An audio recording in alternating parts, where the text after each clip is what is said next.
Assalamualaikum, bagaimana kabar Ibu hari ini? Maaf mengganggu waktu Ibu. Waalaikumsalam. Alhamdulillah sehat. Tidak, Bu. Ada apa nih, Bu? Begini Bu, saya ingin berbincang dengan Ibu boleh? Oh, boleh. Silahkan. Sebelum kita berbincang, apa nih tujuan dari perbincangan kita hari ini? Begini Bu, saya ingin menemukan solusi dari permasalahan yang saya hadapi sekarang, yaitu menentukan model pembelajaran apa yang bisa dilakukan pada saat proses pembelajaran di kelas saya untuk memfasilitasi semua siswa, termasuk siswa yang berkebutuhan khusus, Bu. Ada lagi harapan Ibu? Ada, Bu. Apa yang harus saya lakukan untuk bisa membimbing dan mendidik siswa itu bersamaan dengan saya mendidik murid yang lain juga ya, Bu? Oh, memangnya permasalahan apa yang Ibu hadapi sekarang? Begini Bu, saya memiliki siswa yang boleh dikatakan berkebutuhan khusus. Setiap saya mengajar, dia kurang begitu memperhatikan. Terus, ketika saya memberikan tugas, murid yang lain sibuk mengerjakan tugasnya, sedangkan dia melakukan apa saja yang dia suka. Ia sukanya menggambar, Bu. Ibu memiliki siswa yang berbeda dengan siswa pada umumnya ya? Iya, Bu. Bu, pada dasarnya memang semua anak itu unik. Mereka memiliki kelebihan di bidangnya masing-masing. Tugas kita sebagai pendidik hanya menuntun anak sesuai kodratnya. Kalau boleh saya tahu, pada rentang nilai berapa saat ini menilai kemampuan Ibu dalam mengelola siswa di kelas Ibu? Saat ini saya nilai 5 Bu, karena memang setiap saya mengajar, keadaan kelas kurang begitu kondusif, Bu. Harapannya setelah kita melakukan coaching ini, nilai berapa yang Ibu inginkan? Mungkin saya usahakan untuk menaikkan 2 saja dulu, Bu, jadi 5 nilainya 7 nilainya, karena untuk mencapai nilai 9 saya rasa sulit, tapi saya akan terus berusaha untuk lebih baik lagi, Bu. Langkah apa saja yang sudah Ibu tempuh selama ini untuk menghadapi siswa yang berkebutuhan khusus itu? Saya sudah mencoba untuk menghubungi dan ngobrol juga dengan orang tuanya. Saya melakukan home visit untuk mengetahui latar belakang siswa ini. Dan memang dari sejak bayi, kata orang tuanya, siswa ini ada kelainan, sehingga orang tua menyerahkan sepenuhnya pendidikan di sekolah. Lantas, tindakan apa yang akan Ibu lakukan untuk menghadapi siswa berkebutuhan khusus tersebut? Itulah yang ingin saya cari solusinya, Bu. Maaf, boleh saya bertanya, selama ini dalam proses pembelajaran, Ibu menggunakan model pembelajaran apa saja untuk memfasilitasi belajar di kelas? Selama ini saya melakukan proses pembelajaran secara klasikal, Bu. Model pembelajaran yang sama, metode yang sama, dan juga pengambilan nilai yang sama. Kenapa, Bu? Ada yang salah? Oh, begitu ya, Bu. Apakah Ibu sudah mengenal model pembelajaran berdiferensiasi? Sudah, Bu, tapi belum saya terapkan karena sepertinya ribet gitu, Bu. Harus banyak media, harus banyak sumber belajar, pokoknya ribet deh. Jika Ibu masih menggunakan model pembelajaran yang lama, metode yang sama dan belajar secara menyeluruh, sepertinya masalah Ibu sulit untuk dipecahkan. Lantas, apa yang harus saya lakukan? Apakah saya harus mencoba menerapkan model pembelajaran berdiferensiasi ya, Bu? Bu, pembelajaran diferensiasi dilakukan guna memfasilitasi pembelajaran sesuai dengan kebutuhan, gaya belajar, dan juga minat siswa. Benar sih, Bu. Tapi apa tidak repot menyiapkan media pembelajarannya? Ingat pesan Ki Hajar Dewantara, guru tugasnya menuntun, memfasilitasi, dan memberikan dorongan untuk siswa. Jadi, diharapkan setiap guru mempunyai kesadaran untuk mau membimbing siswa apapun keadaannya. Benar juga ya, Bu. Kenapa saya tidak mencoba menerapkan pembelajaran diferensiasi di kelas saya ya?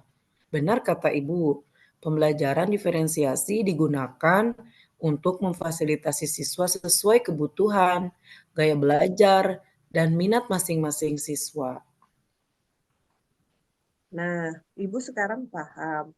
Lantas, apa yang akan Ibu lakukan untuk menerapkan pembelajaran diferensiasi pada siswa yang khusus, yang memiliki kebutuhan khusus itu, Bu? Saya akan mencoba memetakan siswa berdasarkan kemampuannya, gaya belajarnya, atau minat dan bakatnya, sehingga apa yang diharapkan siswa terlayani dan tujuan pembelajaran pun tercapai. Jika Ibu akan mencobanya, langkah apa saja yang akan Ibu laksanakan? Pertama, saya akan mengelompokkan siswa berdasarkan kemampuannya. Misalnya, kemampuan dalam membaca, ada kelompok mahir, sedang, dan perlu bimbingan. Selanjutnya, setelah dikelompokkan begitu, apa yang dilakukan selanjutnya, Bu? Saya akan memberikan materi berdasarkan kemampuannya tersebut. Untuk tingkat mahir, saya akan memberikan teks bacaan yang lebih kompleks.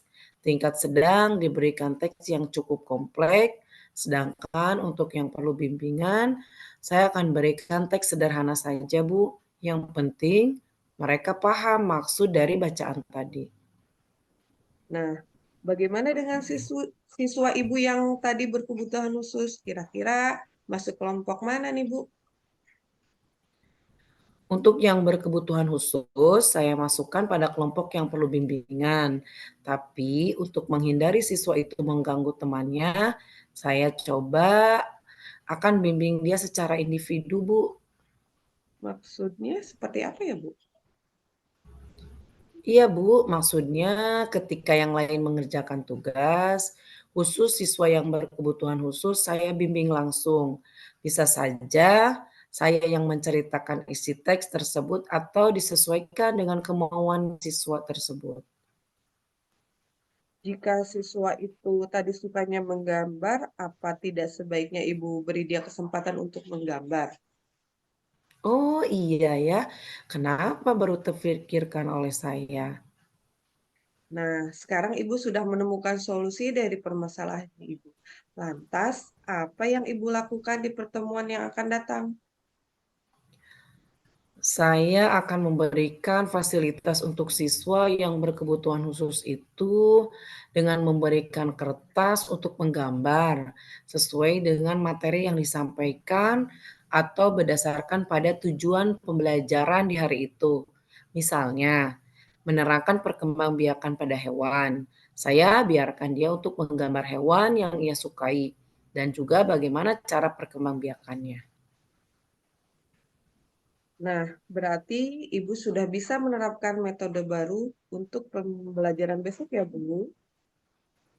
Iya, Bu. Terima kasih, Bu, sudah menemani saya sehingga saya bisa menemukan solusi dari permasalahan yang saya hadapi selama ini. Sama-sama, Bu. Dengan melakukan kolaborasi, kita bisa bertukar pikiran. Iya, doakan saya ya, Bu. Semoga saya bisa mengimplementasikan metode ini pada siswa saya dan berharap semoga metode yang saya terapkan ini menjadikan siswa aktif dalam belajar, merasa aman dan juga nyaman. Baiklah, Jika Ibu sudah mendapatkan solusinya, saya tunggu perbincangan berikutnya. Jika Ibu sudah menerapkan solusinya yang sudah kita bicarakan tadi ya, Bu, mari kita melakukan aktivitas yang lain lagi, Bu. Iya Ibu, silahkan. Assalamualaikum. Assalamualaikum.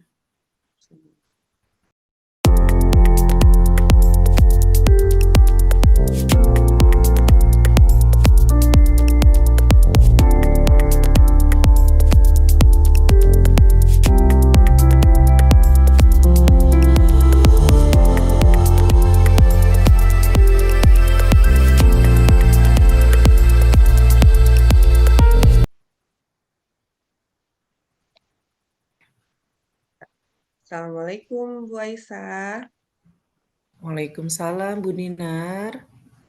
Bu Aisyah, bolehkah saya meminta waktunya? Saya mau bercerita tentang apa yang saya alami tadi ketika pelaksanaan supervisi oleh senior. Baik Bu Dinar, apa yang mau Ibu ceritakan tentang kejadian tadi? Begini Bu, saya baru saja mendapatkan teguran dari kepala sekolah yang menerima laporan dari senior yang melakukan supervisi pada saat saya mengajar. Senior yang melakukan supervisi tampak keberatan ketika saya mengajar tanpa buku teks. Saya mengajar dengan memanfaatkan sumber-sumber belajar lainnya. Ketika diingatkan pengawas tersebut, saya menyampaikan jika saya tetap mengacu pada kurikulum, walaupun tidak menggunakan buku teks. Pengawas tersebut tampaknya tersinggung dan memberikan laporan tentang hal itu kepada kepala sekolah. Oh, begitu Bu Dinar. Kira-kira hambatan apa yang menyebabkan Ibu tidak menggunakan buku teks? Saya sudah terbiasa mengajar dengan cara tersebut, dan materi yang saya ajarkan sudah saya kuasai. Apa kelebihan yang Ibu rasakan ketika saat tidak menggunakan buku teks? Saya merasa lebih bebas dalam menyampaikan materi, dan hal tersebut adalah sebagai implementasi dari Merdeka Belajar. Kalau boleh tahu, pada saat mengajar, Ibu menggunakan sumber belajar apa saja? Saya menggunakan sumber belajar dari internet seperti video pembelajaran di YouTube, artikel ilmiah di internet, dan lain sebagainya. Menurut Ibu, apakah menggunakan buku teks dapat menghambat eksplorasi murid? Kalau saya pikir-pikir kembali, penggunaan buku teks tidak akan menghambat eksplorasi murid. Bahkan bisa jadi memperkaya referensi murid dalam mengeksplor materi pembelajaran. Ya, saya setuju dengan Ibu Dinar. Semua bisa kita jadikan sumber belajar. Semakin banyak yang kita gunakan, semakin baik. Jadi, sekarang apa rencana Ibu untuk menyelesaikan masalah ini? Yang pertama, saya akan menghadap ke kepala sekolah untuk menyampaikan permohonan maaf karena saya telah membuat kecewa senior yang mensupervisi saya.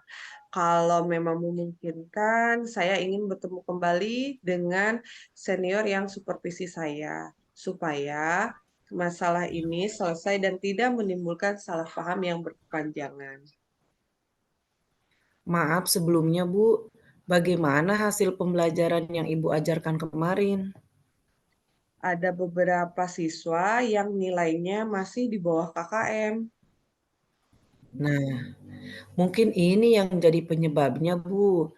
Karena media yang digunakan hanya satu sehingga tidak memfasilitasi bagi siswa yang mempunyai minat khususnya membaca ya, Bu, ya? Saya rasa sih begitu, Bu, karena ada beberapa siswa yang memang minatnya membaca, sehingga dia tidak merasa terfasilitasi. Nah, untuk pertemuan berikutnya coba Ibu Dinar usahakan untuk tetap diadakan pembacaan teks agar siswa yang minatnya membaca mendapatkan nilai yang baik juga, Bu. Baik, Bu, saya akan susun rencana pembelajaran dengan selalu menyertakan media teks bacaan dan menyediakan segala media macam untuk keberlangsungan pembelajaran. Ya, semoga ke depan siswa Ibu semuanya mendapatkan nilai yang baik karena media yang bervariasi, sehingga membuat siswa bersemangat dalam belajar. Baik, Bu, saya akan berusaha untuk menyiapkan media pembelajaran secara bervariasi. Bagus sekali rencana Ibu. Mudah-mudahan berhasil ya, Bu. Apa komitmen Ibu terhadap rencana Ibu ini? Saya berkomitmen untuk selalu membuat rencana pembelajaran yang menggunakan banyak sumber belajar untuk eksplorasi materi, sehingga murid-murid saya dapat menjalankan merdeka belajar. Dan saya akan membuat murid-murid saya senang dalam kegiatan eksplorasi materi tanpa ada unsur paksaan, dan saya akan menyerahkan semua pemilihan sumber belajar kepada siswa tersebut. Wah, bagus sekali Bu Dinar. Saya sangat mendukung. Mudah-mudahan semua berjalan lancar dan sesuai harapan ya, Bu. Eh, Terima kasih Bu atas waktunya untuk sharing hari ini. Mudah-mudahan kita semua bisa menjadi guru yang selalu dirindukan oleh murid-murid kita. Assalamualaikum. Waalaikumsalam.